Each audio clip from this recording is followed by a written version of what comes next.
Compañeros y compañeras de los medios, muchas gracias por asistir a esta convocatoria. Como ustedes lo han escuchado en la conferencia de prensa que me antecedió y que tiene que ver con el Sistema Nacional Anticorrupción, una vez que hemos terminado la primera parte de las leyes reglamentarias, hoy existen dos importantes preguntas. La primera es cómo vamos a garantizar que ese sistema que hoy ya tiene leyes robustas, cambio a la Constitución, nuevo marco institucional, empieza verdaderamente a funcionar. Y en eso no solamente es el tema de los recursos, que es fundamental, como ustedes lo han visto. El ejemplo de Puebla con Moreno Valle, solamente lo cito, es terrible. De 25 pesos que Moreno Valle le dedica al gasto en comunicación social, solamente le dedica 2 pesos al gasto en transparencia. Ese es un reto, tener recursos suficientes en los institutos de acceso a la información, en el propio INAI, pero también es indispensable que garanticemos no solo los nombramientos que están pendientes, nombramientos del fiscal anticorrupción, del titular de la Secretaría de Función Pública, de los magistrados, sino de algo de lo que no se ha hablado y que tiene que ver con el buen funcionamiento de una institución que hoy ya tenemos y que tampoco está al 100% de acuerdo a lo que requiere el Sistema Nacional Anticorrupción, y me refiero a la Auditoría Superior de la Federación. Necesitamos, para que el Sistema Nacional Anticorrupción funcione, una Auditoría Superior de la Federación que sea de reacción inmediata. Hoy es una auditoría de reacción lenta. Y les pongo un ejemplo. Si la Auditoría Superior de la Federación desde el 2011 detectó irregularidades, aquí vino el propio auditor en el 2016, 5 años después, a decir que desde el 2011 existían una serie de auditorías que no tenían comprobación en el caso de Veracruz, igual le podríamos poner la carita roja a Padres, porque Padres tenía también en Sonora señalamientos de parte de la Auditoría Superior de la Federación desde el 2011. Hoy, compañeros y compañeras, tanto Javier Duarte como Padres están prófugos de la justicia mexicana. Entonces, no solamente genera una terrible indignación, y yo espero que sea uno de los temas que puedan ser tratados por el propio secretario de Gobernación en esta comparecencia, no solamente que nosotros dijimos hace 3 semanas que sería el peor fiasco que alguien a quien ya le habían quitado sus derechos partidistas, alguien de que ya se sabía que se le estaba dando seguimiento en términos de una investigación de parte de la PGR, pues hoy han desuelto. Pero el problema no solamente es lo que ocurre y las reacciones frente a lo que ocurre en este momento, es cómo logramos prevenir.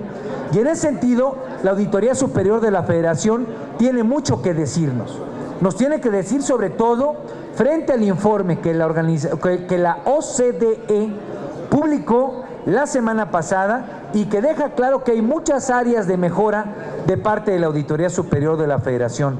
La necesidad de perfeccionar su estrategia para responder eficazmente a su mandato. Recordemos que en el cambio a la ley le dimos la capacidad de involucrarse de manera inmediata y hacer investigaciones. Solamente les pongo un ejemplo.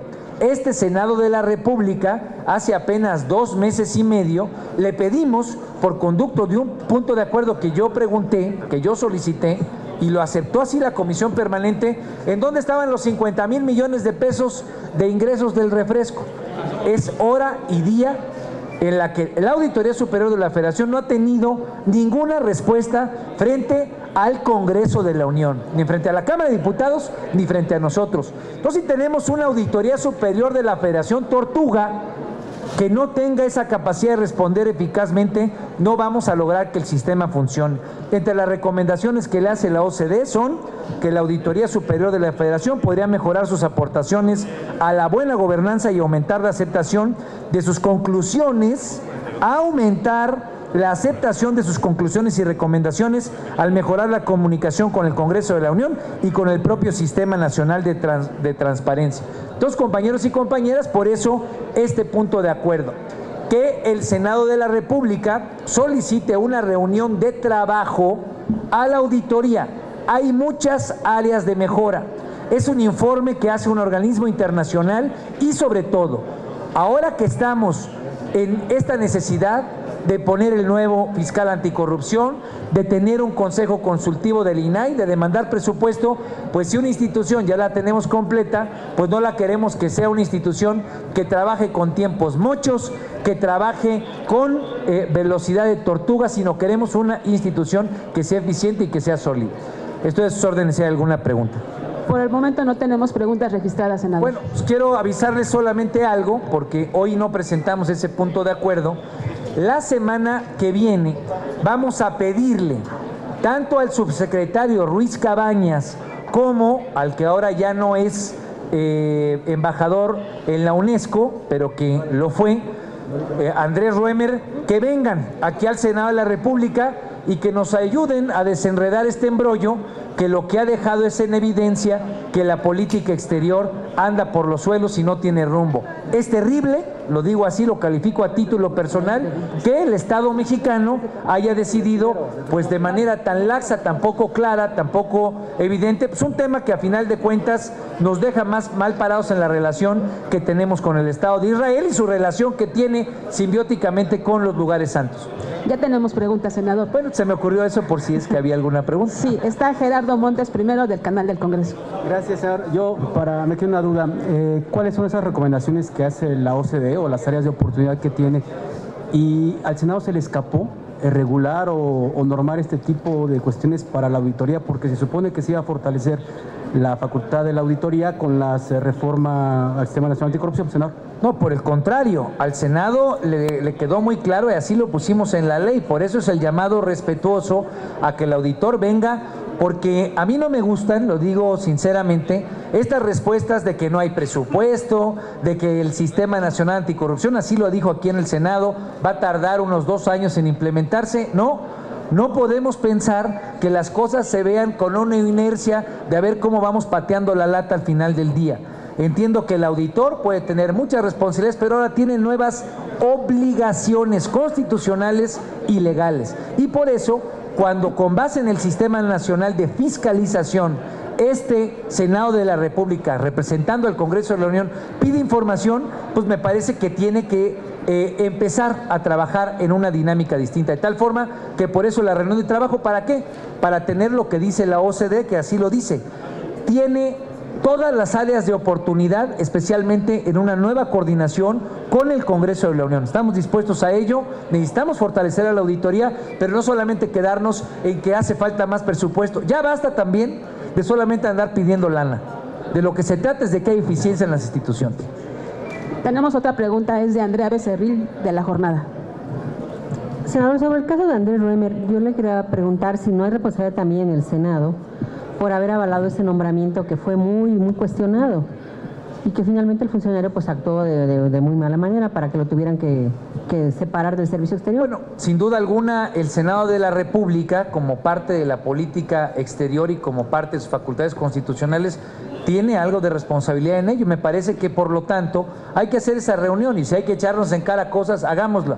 Pero lo que no se vale es que cuando México toma decisiones en los organismos internacionales, pues la pregunta que quede es ¿dónde quedó la bolita?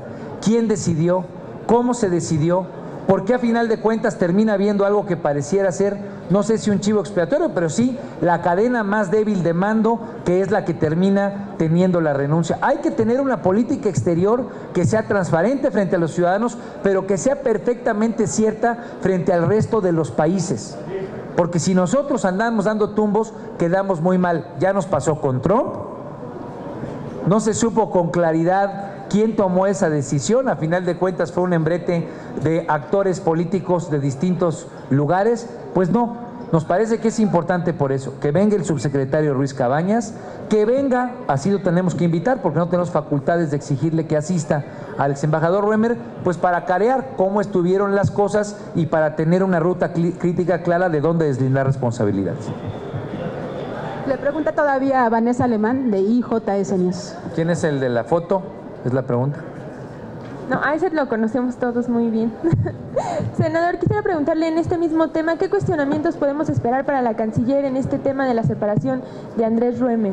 Bueno, yo comento que es importante, antes de que asista, pues hacer esta convocatoria al subsecretario y al propio ex embajador. Yo he escuchado varias de las entrevistas que sobre este tema y repito, a mí la sensación que me queda es dónde quedó la bolita, quién tuvo la decisión, cómo se realizó, cómo se canalizó. Me parece que no podemos permitir en este Senado, que tenemos la facultad constitucional de supervisar las relaciones exteriores, dejarlo solamente a una serie de preguntas que muchas veces en estas comparecencias pues terminan solamente como meros trámites. Tengamos la información previa, escuchemos al subsecretario Ruiz Cabañas, escuchemos, invitemos a Andrés Ruemer y en esa información pues podremos tener mucha más claridad de cómo exigirle respuestas concretas a la canciller. Gracias. Todavía, senador. La última pregunta es de Mari Carmen Arellano, de Ecos de México. Hola, senador. Pues nada más una opinión. ¿Qué le pareció ayer el debate que estuvo entre Hillary y Trump y cuál sería el mensaje de muchos de sus paisanos que viven allá en el otro lado? Bueno, yo creo que fue el peor de los tres debates. Regularmente en los debates que se hacen en Estados Unidos el último es el que pierde, que pierde interés, pero me parece que en la dinámica fue el que menos ánimo, el que menos atención generó. Fue uno en el que se habló mucho de política exterior, no solamente la relación con México, sino de Estados Unidos en el mundo. A mí me parece que el votante estadounidense ha perdido especial interés en este proceso porque siente que está más consolidada la posición de Hillary Clinton. Lo que quisiera cerrar diciendo es, esta elección deja claro que los mexicanos, que los latinos tendremos cada vez mayor ascendencia en quién es el presidente o la presidencia de los Estados Unidos. Y hoy hay varios lugares switcher. Hoy está Nevada, por ejemplo, que tiene una gran presencia de guerrerenses.